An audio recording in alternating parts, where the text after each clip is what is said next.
সারা বাংলাদেশের ঢাকা মহানগর সহ গ্রামীণ জনপদে আমরা চাই, ইতিমধ্যে আমাদের মাননীয় প্রধানমন্ত্রী একটি কমিটি করে দিয়েছেন। সেখানে আমি সহ আমাদের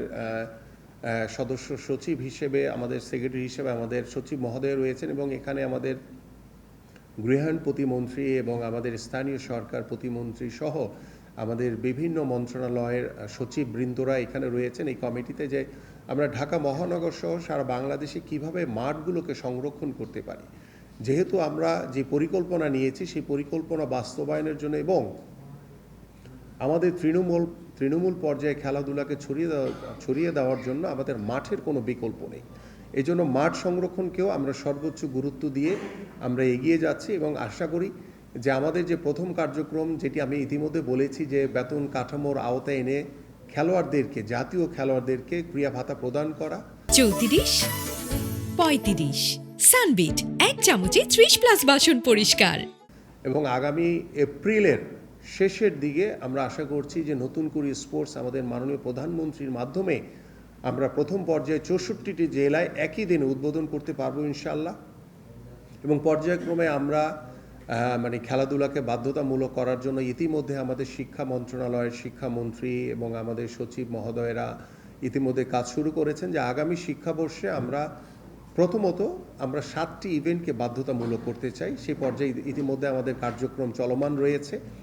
এবং আমাদের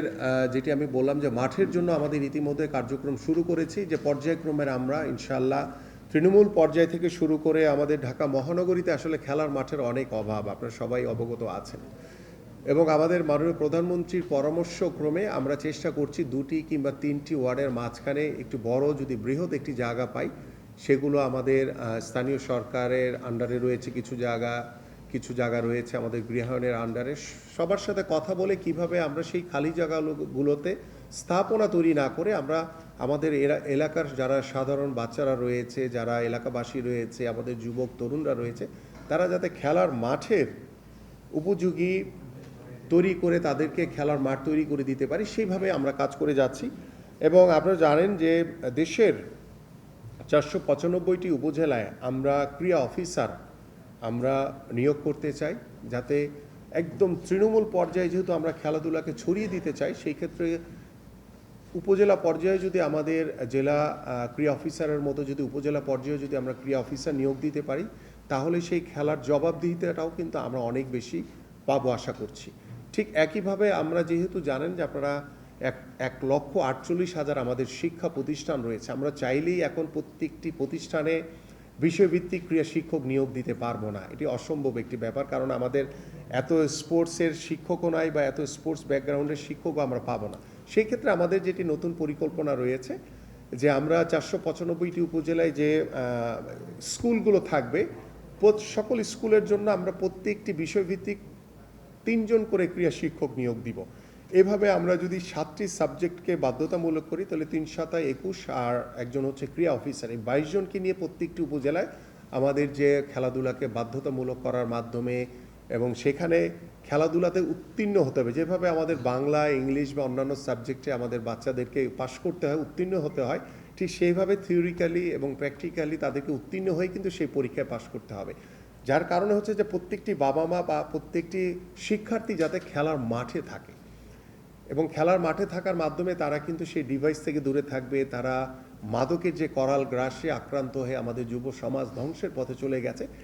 সেইখান থেকেও কিন্তু তারা দূরে সরে আসবে বলে আমরা দৃঢ়ভাবে বিশ্বাস করি। পাশাপাশি আপনারা জানেন যে আমাদের ইতিমধ্যে আমি বলেছি যে আমাদের বাংলাদেশের ঢাকা যে সাভারে অবস্থিত যে বিকেএসপি রয়েছে, সেই বিকেএসপিতে আমাদের আসলে সবাই দেখা যায় সেই বিকেএসপি কেন্দ্রিক হয়ে যায়, সারা বাংলাদেশ থেকে সবাই সেই বিকেএসপিতে ভর্তি হতে চায়। তো সেটিকে আমরা আরও সারা বাংলাদেশের প্রত্যেকটি বিভাগে ছড়িয়ে দেওয়ার জন্য ইতিমধ্যে যেটি বলেছি, যে আমি আমাদের মহাপরিচালক যে ডিজি রয়েছেন আমাদের বিকেএসপির, তাকে নির্দেশনা দেওয়া হয়েছে যে প্রত্যেকটি বিকেএসপির কোথায় কোথায় আমাদের কি কি করণীয় রয়েছে, কি কি ফ্যাসিলিটিস দরকার, কি কি সুযোগ সুবিধা দরকার, সেগুলো আমরা যাতে করে আমরা সেই বিকেএসপিগুলোকে যাতে সচল করতে পারি। কারণ আমরা অবকাঠামো তৈরির চেয়ে আমরা যেগুলো আমাদের রয়েছে প্রতিষ্ঠান, সেগুলোকে যদি বলি এক কথা যে ঘষা মাজা করে কিভাবে সচল করা যায়, সেদিকে আমরা বেশি মনোযোগী হচ্ছি। পাশাপাশি আমাদের গ্রামীণ জনপদের কথা বলেছি এবং বিশেষ করে যে বিষয়টিকে আমরা সমানভাবে গুরুত্ব দিতে চাই, যারা আমাদের সুস্থ ক্রীড়াবিদ রয়েছেন তাদের পাশাপাশি আমরা আমাদের যারা বিশেষ চাহিদা সম্পন্ন আমাদের ক্রীড়াবিদ রয়েছেন, আমাদের প্রতিবন্ধীরা রয়েছেন, তাদের সাথে ইতিমধ্যে আমরা একটি মতবিনিময় সভা করেছি এবং তাদের মাধ্যমে আমরা আশা করি যে প্যারা অলিম্পিক বা স্পেশাল অলিম্পিক বা স্পেশাল যে খেলাগুলো হয়ে থাকে সেখানেও আমরা সুস্থ ক্রীড়াবিদদের পাশাপাশি সেই খেলাগুলোকে সমান গুরুত্ব দিচ্ছি এবং আমাদের যারা ক্রীড়া ভাতার আওতায় আসবে তারা কিন্তু এখানে সবাই রয়েছে। আমরা সুস্থ ক্রীড়াবিদদেরকেও রাখছি, যারা প্রতিবন্ধী, যারা বিশেষ চাহিদা সম্পন্ন ক্রীড়াবিদ রয়েছেন তাদেরকেও কিন্তু সমান গুরুত্ব দিয়ে এবং সবাইকে কিন্তু সমান অনুদান আমরা বা সমান ক্রিয়া ভাতা এটা প্রদান করা হবে। আমাদের মাননীয় প্রধানমন্ত্রী ইনশাআল্লাহ আগামী 30শে মার্চ সকাল 10টায় তিনি আনুষ্ঠানিকভাবে এই কার্যক্রম উদ্বোধন করবেন এবং এই কার্যক্রম উদ্বোধনের জন্য আমরা চাই যে আপনাদের সকলের সহযোগিতা আমি আশা করি, কারণ আপনাদের সাথে আমার অ্যাজ এ স্পোর্টসম্যান হিসেবে, ফুটবলার হিসেবে দীর্ঘদিন আপনাদের সাথে পথ চলেছি সেই ছোটবেলা থেকে এবং আপনারাও দীর্ঘদিন ধরে, এখন অনেকেই অনেক নতুন মুখ রয়েছেন এবং অনেক পুরাতন মুখও যারা এখানে আজকে উপস্থিত রয়েছেন। আমি আশা করি আমাদের মাননীয় প্রধানমন্ত্রী যে লক্ষ্য, যে উদ্দেশ্য নিয়ে আগামীর স্পোর্টসকে কিভাবে তিনি সর্বোচ্চ গুরুত্ব দিয়েছেন তার ইতিমধ্যে কিছুটা প্রমাণ কিন্তু আপনারা পেয়েছেন যে গত 26শে মার্চ হঠাৎ করেই তিনি আমাদের স্বাধীনতা দিবস উপলক্ষে যে একটি প্রীতি ফুটবল ম্যাচ অনুষ্ঠিত হয়েছে সেখানে তিনি উপস্থিত হয়েছেন এবং তিনি কিন্তু আকস্মিকভাবে উপস্থিত হয়েছেন। এমন না যে তিনি আগে থেকেই প্রিপারেশন নিয়ে বলে কয়ে এসছেন, তাহলে কিন্তু দেখা যেত যে আমাদের দর্শক ভরা গ্যালারিতে দর্শক ভরা থাকতো। কিন্তু হঠাৎ করে তিনি আসার মাধ্যমে তিনি কিন্তু একটি বিষয়ে প্রমাণ করেছেন ইতিমধ্যে যে তিনি বাংলাদেশের একজন সাধারণ মানুষের যে প্রতিনিধি হয়ে উঠে তিনি বাংলাদেশের সাধারণ মানুষের প্রত্যেকটি সেক্টরের যে প্রত্যাশাগুলো রয়েছে সেই প্রত্যাশা পূরণ করার জন্য তিনি কিন্তু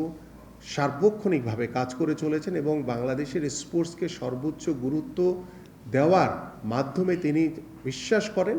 যে আমরা তৃণমূল পর্যায়ে যদি খেলাধুলাকে ছড়িয়ে দিতে পারি, আমরা যুব সমাজের কাছে যদি খেলাধুলাকে ছড়িয়ে দিতে পারি, তাহলে আমাদের পারিবারিক ব্যবস্থাপনা, আমাদের সামাজিক ব্যবস্থাপনায় সর্বোপরি একটি রাষ্ট্রীয় যে ব্যবস্থাপনা রয়েছে সেখানে একটি আমূল পরিবর্তন আমরা আনতে পারবো বলে বিশ্বাস করি এবং আমরা আশা করি যে স্পোর্টস এমন একটি মাধ্যম, এখানে দেখা যায় যে অনেকে অনেক সময় আপনারা বলেন যে আপনি বোধহয় ক্রিকেট নিয়ে বেশি কথা বলছেন, আপনি বোধহয় ফুটবল নিয়ে কম বলছেন। বিষয়টা সেইখানে না, বিষয়টা হচ্ছে যে আমরা প্রত্যেকটি খেলাকে সমান গুরুত্ব দিতে চাই। আমি যেমন ক্রিকেটকে নিয়ে বলবো, আমি ফুটবলকে নিয়ে বলবো, আমি আমার আর্চারিকে নিয়ে বলবো এবং আমি ইতিমধ্যে আমাদের আর্চারিতে যারা এশিয়ান কাপে যারা গোল্ড মেডেল পেয়েছেন আমি তাদেরকে ইতিমধ্যে অভিনন্দন জানিয়েছি এবং তাদেরকে আগামীকালকে তারা দুপুর 2টা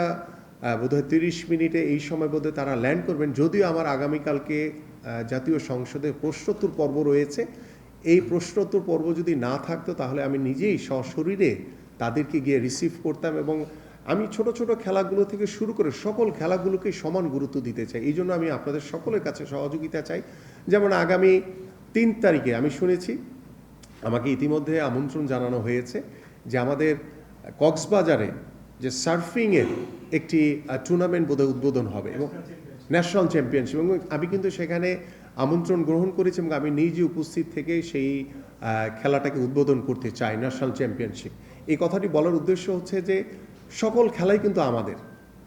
ক্রিকেট আমাদের, ফুটবল আমাদের, আমাদের সার্ফিং আমাদের, আমাদের আর্চারি আমাদের, আমাদের শুটিং আমাদের। আমি সকল খেলাধুলাকে সমান গুরুত্ব দিয়ে আমি প্রত্যেকটি ফেডারেশনের জন্য, ইতিমধ্যে আপনারা সকলেই জানেন যে ফেডারেশনগুলোকে কিভাবে স্বাবলম্বী করা যায় সে বিষয় নিয়ে ইতিমধ্যে আমি অর্থমন্ত্রীর সাথে আমাদের কথা হয়েছে। আমাদের মাননীয় প্রধানমন্ত্রী কিছু নির্দেশনা আমাকে দিয়েছেন। আমি বাংলাদেশ ব্যাংকের গভর্নরের সাথে কথা বলেছি, বাংলাদেশের যে আর্থিক প্রতিষ্ঠানগুলো রয়েছে ব্যাংকগুলোর সাথে কথা বলেছি, তারা আন্তরিকতা প্রকাশ করেছেন। আমরা একটি নিয়মের ভিতরে থেকে একটি সিস্টেমেটিক ওয়েতে আমরা সকলেই ক্রীড়া সাংবাদিক, ক্রীড়া সংগঠক, ক্রীড়াবিদ, আমাদের স্পোর্টস মিনিস্ট্রি বা আমাদের যে কর্পোরেট হাউসগুলো রয়েছে সবাইকেই সামগ্রিকভাবে একত্রিত করে আমরা আমাদের যে দীর্ঘ সময় যে আমি যখন খেলোয়াড় ছিলাম যে বিষয়গুলি নিয়ে সবসময় আমাদের ক্রীড়া সংগঠকদের উদ্দেশ্যে বলেছিলাম যে এটা দরকার, এটা করেন, আপনাদের মাধ্যমেই বলেছি। তো যেহেতু এখন আমি একটি দায়িত্বশীল জায়গায় রয়েছি, সেই দায়িত্বশীল জায়গায় থেকে আমি মনে করি সেই কাজগুলো এখন সমাধান করা আমার দায়িত্ব এবং সেটি আমার নৈতিক দায়িত্ব। সেই নৈতিক দায়িত্ব থেকে আমি মনে করি যে শুরু করি। এখানে আমাদের জানেন যে অনেক সীমাবদ্ধতা রয়েছে, আমাদের বাজেটিংয়ের অনেক ইকুয়েশন রয়েছে, সব কিছু মিলিয়ে আমরা যাতে শুরুটা করতে পারি সেই শুরুটার জন্য আমি আপনাদের সকলের কাছে সহযোগিতা চাই এবং আশা করি যে আগামী 30শে মার্চ আমাদের মাননীয় প্রধানমন্ত্রী বেতন কাঠামোর আওতায় এনে ক্রীড়া ভাতা প্রদান কার্যক্রম উদ্বোধনের মাধ্যমে বাংলাদেশের ইতিহাসে ক্রীড়াবিদদেরকে যে সম্মাননা তিনি প্রদান করবেন, বাংলাদেশের ইতিহাসে খেলোয়াড়দেরকে সরকারিভাবে বেতন কাঠামোর আওতায় এনে ক্রীড়া ভাতা প্রদানের মাধ্যমে যে যাত্রা আমরা শুরু করতে চাই, আমি বিশ্বাস করি আমাদের সকল জাতীয় ক্রীড়াবিদ যেভাবে উৎসাহিত হবে, ঠিক তৃণমূল থেকে বেড়ে ওঠা যারা ভবিষ্যৎ স্বপ্ন দেখে বাংলাদেশকে প্রতিনিধিত্ব করবে তারাও অনেক বেশি উৎসাহিত হবে। বিশেষ করে যারা বিশ্বাস করে যে না, খেলাধুলাকেও পেশা হিসেবে প্রতিষ্ঠিত করা যায়, খেলাধুলাকেও পেশা হিসেবে বেছে নেওয়া যায়, সেই সকল পরিবার তাদের আস্থা এবং ভরসার একটি জায়গা তৈরি হবে বলে আমি বিশ্বাস করি। For more updates, subscribe to our YouTube channel and click on the bell icon. Follow us on Facebook and Instagram. Download T-Sports app to enjoy exciting games and highlights. Visit tsports.com.